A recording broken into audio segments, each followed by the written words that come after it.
जय माँ दुर्गा। नवरात्रि में माँ दुर्गा के 9 रूपों की पूजा की जाती है और इन 9 दिनों में प्रथम पूजा शैलपुत्री की जाती है। शैल का अर्थ है पर्वत और पुत्री का अर्थ है बेटी, अर्थात पर्वतराज हिमालय की पुत्री शैलपुत्री। माँ शैलपुत्री का स्वरूप बहुत ही निर्मल और पवित्र है। माँ के एक हाथ में कमल और दूसरे हाथ में त्रिशूल रहता है, जो शक्ति और पवित्रता का प्रतीक माना जाता है। और प्रथम दिन माँ बैल पर सवार होकर आती हैं। आइए हम माता सती की इस प्रथम दिन की कथा का प्रारंभ करते हैं।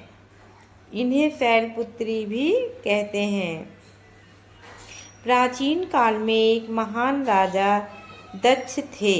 उनकी पुत्री सती अत्यंत सुशील, धर्मपरायण और भगवान शिव की अनन्य भक्त थीं।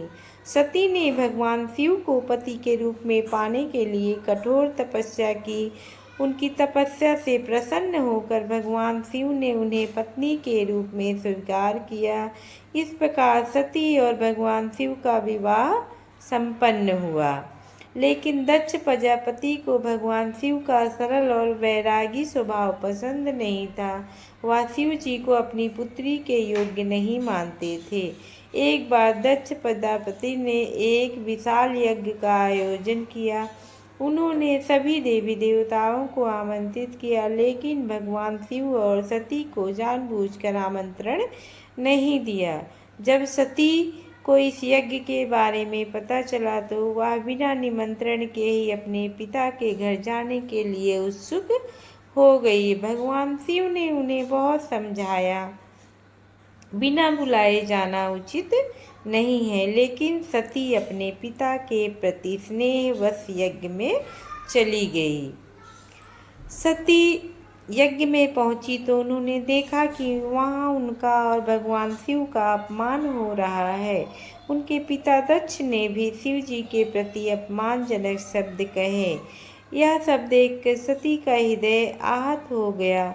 उन्होंने सोचा कि जिस शरीर को उन्होंने शिव जी को समर्पित किया है, वह अब उनके सामने अपमान को सहन नहीं कर सकती है।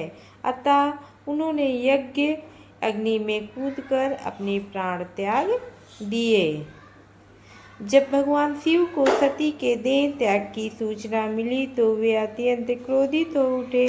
उन्होंने अपने जटाओं से वीरभद्र और भद्रकाली को उत्पन्न किया, जिन्होंने जाकर दक्ष के यज्ञ को विध्वंस कर दिया।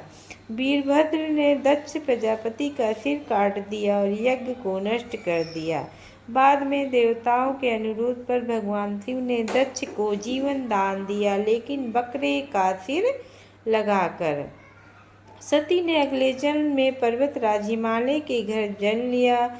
इस रूप में वह शैलपुत्री कहलाई। बचपन से वह अत्यंत दिव्य और शक्तिशाली थी। जब वह युवावस्था में थी तो उन्होंने पुनः भगवान शिव को पति के रूप में पाने के लिए कठोर तपस्या की। उनकी भक्ति और तप से भगवान शिव प्रसन्न होकर उन्हें अपनी अर्धांगिनी के रूप में स्वीकार किया। इस प्रकार शैलपुत्री का जीवन हमें सिखाता है कि सच्ची भक्ति, आत्मसमर्पण और धैर्य से सब कुछ प्राप्त किया जा सकता है। और माँ नवरात्रि का पहला दिन माँ शैलपुत्री को ही समर्पित रहता है, जो शक्ति, भक्ति और धैर्य का प्रतीक मानी जाती है। उनके जीवन से हमें कठिन समस्याओं से सामना करने का हौसला मिलता है। जो भी भक्त श्रद्धा और भक्ति से माँ शैलपुत्री की पूजा करते हैं, उनका जीवन सुख और समृद्धि से भर जाता है। जय माता दी।